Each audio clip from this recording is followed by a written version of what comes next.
सीतापुर गांव में सुमन नाम की एक विधवा अपनी बेटी मीना और बेटा बिलुआ के साथ रहा करती थी। 2 वर्ष पहले मीना के पिताजी की हार्ट अटैक से मौत हो गई थी। मीना जवान हो चुकी थी। सुमन उसके लिए योग्य वर ढूंढ रही थी। एक दिन जाड़े की धूप में सुमन मीना के साथ अपने घर के पास बैठी थी। तभी डाकिया बाबू धर्मू काका साइकिल की घंटी की आवाज बजाते हैं। अरे डाकिया बाबू, कभी हम गरीब के घर भी ठहर कर चाय पी लिया करो। तेजी से भागे जा रहे हो। तुम तो जानते ही हो, जो मेरा है बस इसी गांव में है, कहीं कोई नहीं जो चिट्ठी भेजा करे। अरे ऐसी बात नहीं है दादी, ठंड के दिन में दिन जल्दी ढल जाते हैं। सोचता हूँ कि शाम से पहले काम कर आराम से घर जाकर कंबल ओढ़ के सो जाऊं। ओ डाकिया बाबू, खटिया पर बैठो। मीना काका के लिए चाय तो लाओ, ठंड काफी है। मीना के जाने के बाद मीना काफी बड़ी हो गई है, अब तो ये भी शादी लायक हो गई है।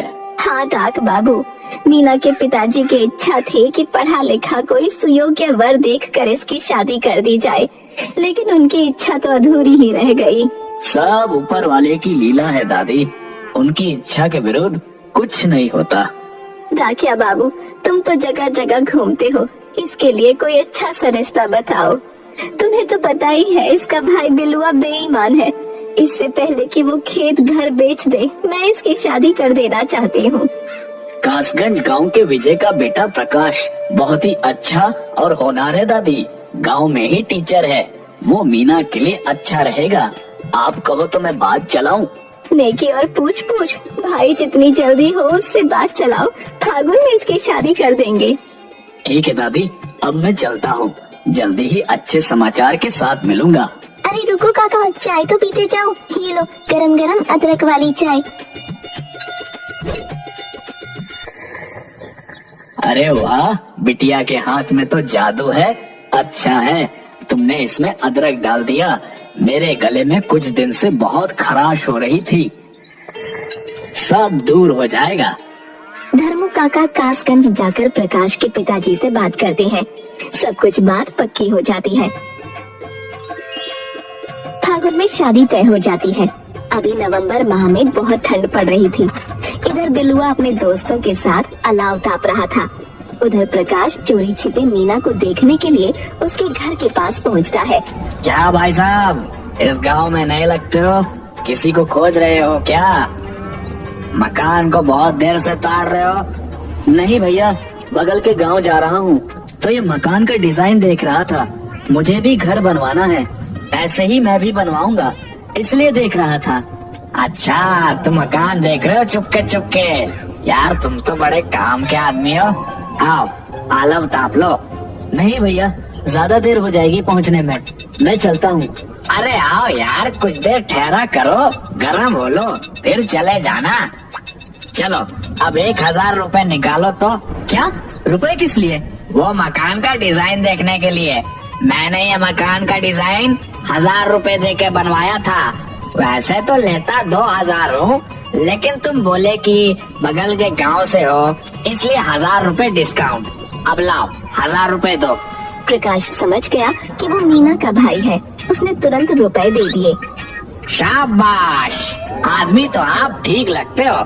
वैसे पेंट करवाएंगे तब मकान देखना। फागुन में मेरी बहन की शादी है, अगले महीने मैं इसका पेंट करवाऊंगा। साला बहुत दिन बाद 1000 रुपया मिला हाथ में। मैं आज सुबह वैसे भी 8000 रुपए हार चुका था। भैया चलो अंदर, माँ खाना खाने के लिए इंतजार कर रही है। प्रकाश मीना को देखता है और देखता ही रह जाता है। तभी अचानक बिलुआ की आवाज से उसका ध्यान भटकता है। ठीक है भाई साहब, चलता हूँ, ऐसे ही आते रहना, और भी मकान का डिजाइन दिखा दूंगा, बस पैसे ढीले करते रहना। यही है जिसकी शादी फागुन में होने वाली है। प्रकाश का ध्यान मीना की ओर से हटता है और वो मुस्कुराकर अपने गांव चल देता है। प्रकाश सोचता है कि चलो 1000 रुपए देकर मैंने अपनी होने वाली पत्नी को तो देख लिया। फागुन में प्रकाश बारात लेकर मीना के घर पहुंचता है। पता नहीं जीजू, लेकिन तुमको तो कहीं देखा है। देखा तो है पर पता नहीं कहाँ देखा है। अगर आप 1000 रुपए देंगे तो मैं तुरंत बताता हूँ, वरना सोचते रहिए।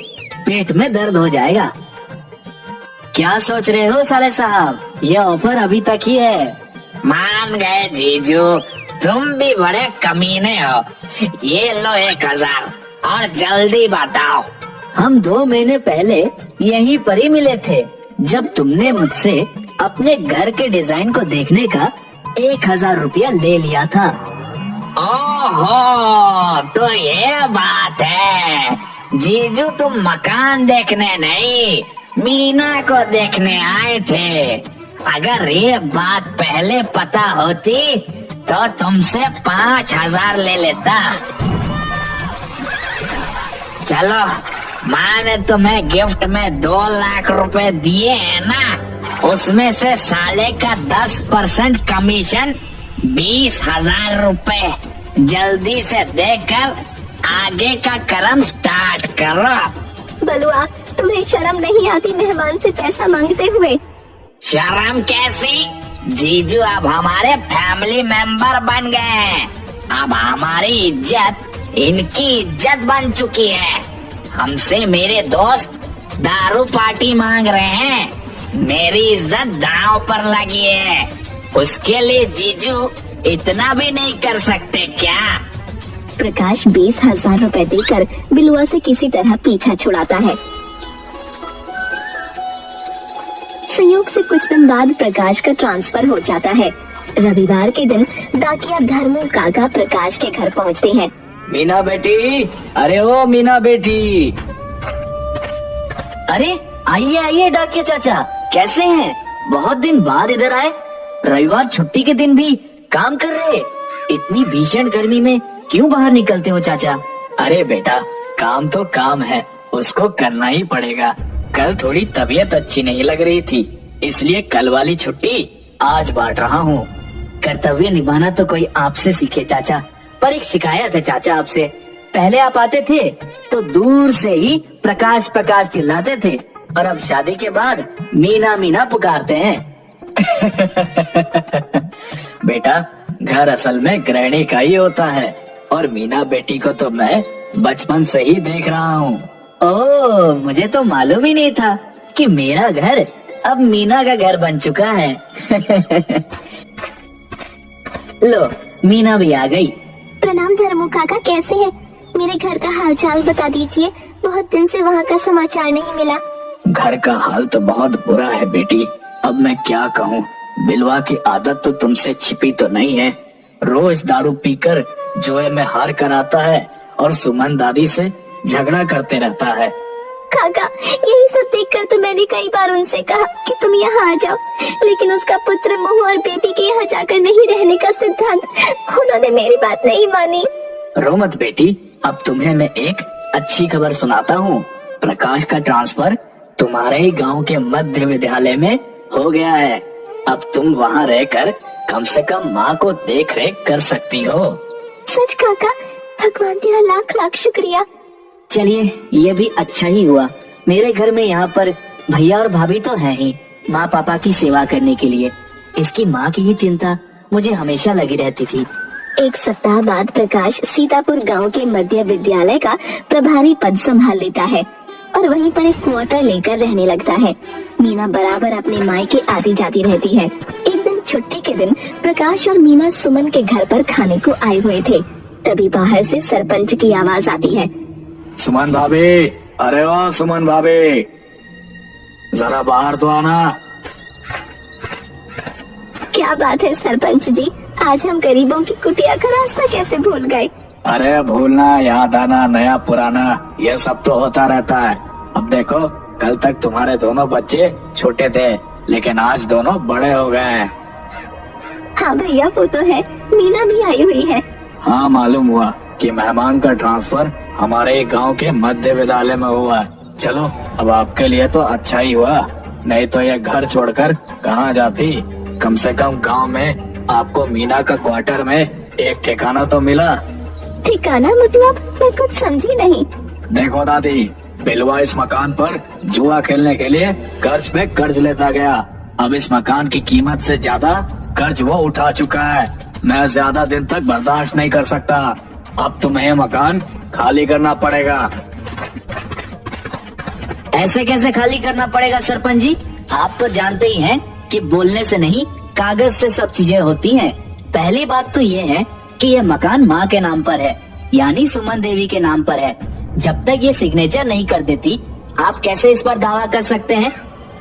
दूसरी बात तो ये है कि बिलवा ने जितने भी पैसे लिए हैं उसके अपने कागज पर या स्टैम्प पेपर पर लिखवाए हैं। अगर वो है तो आप कोर्ट में पेश कीजिए। देखिए मास्टर साहब, आप यहाँ के मेहमान हैं। आप इस गांव के मामले में दखल मत दीजिए, ये आपकी सेहत के लिए ठीक नहीं होगा। प्रकाश स्कूल से लौट रहा था, तभी चतुर सिंह के गुंडों ने उसे धमकाया। तुम्हें कागज दिखाने का बड़ा शौक है? ये सीतापुर है, यहाँ अगर ठीक से रहना है तो यहाँ के राजनीति से दूर रहो। गुंडों के जाने के बाद प्रकाश पुलिस स्टेशन पहुंचता है। इंस्पेक्टर साहब, मुझे रिपोर्ट लिखवानी है। चतुर सिंह के गुंडों ने मुझे धमकाया है। देखो मास्टर साहब, आप इस गांव में नए हो। जहाँ तक मुझे जानकारी है, सरपंच चतुर सिंह गांव के एक प्रतिष्ठित व्यक्ति हैं। आपको जरूर कोई गलतफहमी हुई है। घर जाइए और आराम कीजिए। प्रकाश जब थाने से निकलता है तो इंस्पेक्टर तुरंत चतुर सिंह को फोन लगा देता है। हेलो सरपंच जी, मास्टर आपके खिलाफ कंप्लेंट करने आया था। मैंने समझा बुझा कर भेज दिया है, पर पढ़ा लिखा है, देख लेना कहीं बात आगे तक ना ले जाए। जानकारी देने के लिए शुक्रिया इंस्पेक्टर साहब। लगता है इस मैटर को मास्टर स्ट्रोक देना ही पड़ेगा। चतुर सिंह गुंडों को बुला लेता है। गुंडे रास्ते में प्रकाश को घेर लेते हैं। ये ले, अब कागज दिखाते रहना कि कितने डंडे आगे पड़े हैं और कितने पीछे पड़े हैं। मास्टर वहीं बेहोश हो जाता है। किसी ने मीना को बताया कि मास्टर साहब रास्ते में घायल होकर गिर पड़े हैं। मीना और स्कूल स्टाफ प्रकाश को शहर के हॉस्पिटल में भर्ती करवाते हैं। इधर बिलुआ के घर। सारा सामान घर से बाहर फेंक दो। सरपंच साहब, ऐसा मत कीजिए, हम कहाँ जाएंगे? जाओ उस मास्टर के क्वार्टर में। बहुत कागज दिखाने का मांग कर रहा था, अब हॉस्पिटल में अपना जख्म दिखा रहा है। देखो सरपंच जी, ये अच्छी बात नहीं है। तू चुप कर शराबी, मुझे धमकी देता है। एक पैसे अभी तक लौटाया नहीं, मारो साले को। गुंडे बिलुआ को 4 लाठी मारकर वहीं घायल कर देते हैं। सुमन जैसे तैसे अपने बेटे को लेकर और सामान को एक ठेले पर लाद प्रकाश के क्वार्टर में शिफ्ट कर जाती है। इधर अस्पताल में प्रकाश के बेड के ठीक बगल में वीआईपी वाले वार्ड में कई नेता घायल होकर पहुंचते हैं। उससे कुछ स्टेटमेंट लेने के लिए शहर के एसपी धाकड़ सिंह आए हुए होते हैं। धाकड़ सिंह नेता का स्टेटमेंट लेकर निकल ही रहे होते हैं कि तभी उसकी नजर प्रकाश पर पड़ती है। अरे प्रकाश, तू यहाँ कैसे? अरे कैसे हो मेरे दोस्त, बहुत दिन बाद मिले। मस्त हो यार, सिविल सर्विस निकलने के बाद एसीपी बन गया हूँ। इसी जिले में एसीपी हूँ। तू बता, मास्टरी कैसे चल रही है? अरे यार, गांव के एक बेईमान सरपंच ने गुंडे भेजकर मेरा ये हाल कर दिया है। तो तूने थाने में कंप्लेन क्यों नहीं किया? गया था मेरे दोस्त, पर तू तो जानता ही है अपने डिपार्टमेंट को। इंस्पेक्टर टोंडे ने एफआईआर करने से मना कर दिया। एक मिनट, एसीपी साहब, मैं एसीपी बोल रहा हूँ। थोड़ा सीतापुर थाने के इंस्पेक्टर को लाइन पर लाना। बोलो एसीपी साहब बात करेंगे। दूसरी तरफ फोन पर, सर, जय हिंद सर। इंस्पेक्टर साहब, आपके इलाके में मेरा एक दोस्त मास्टर प्रकाश है। सुना है उसका एफआईआर करने से आपने मना कर दिया था। नहीं सर, वो गलतफहमी हो गई थी सर, सॉरी सर। कल 10 बजे तक उस सरपंच की सारी क्राइम कुंडली मेरे टेबल पर चाहिए। अगर नहीं हुई तो लाइन हाजिरी के लिए तैयार रहना। जी सर। क्या जी सर? लाइन हाजिरी होने के लिए? नहीं सर। जी जी सर। बहुत बहुत शुक्रिया मेरे दोस्त। अरे इन गुंडों को तो तेरा भाई अच्छे से खबर लेगा, तू फिक्र ना कर। दूसरे दिन चतुर सिंह के खिलाफ एफआईआर दायर कर इंस्पेक्टर टोंडे उसे गिरफ्तार कर कोर्ट में पेश करता है। सुमन के घर को कब्जा मुक्त कर सुमन को वहां शिफ्ट करवाता है। उधर कोर्ट सरपंच को 6 महीने जेल की सजा सुनाता है। प्रकाश ठीक होकर घर आ जाता है। जीजू, मुझे माफ कर दो प्लीज। आज के बाद दारू जुए को हाथ तक नहीं लगाऊंगा। बेटा, जो काम हमने 25 वर्षों में नहीं किया वो तुमने 6 महीनों में कर दिखाया। भगवान ऐसा दामाद और बेटा सभी को दे।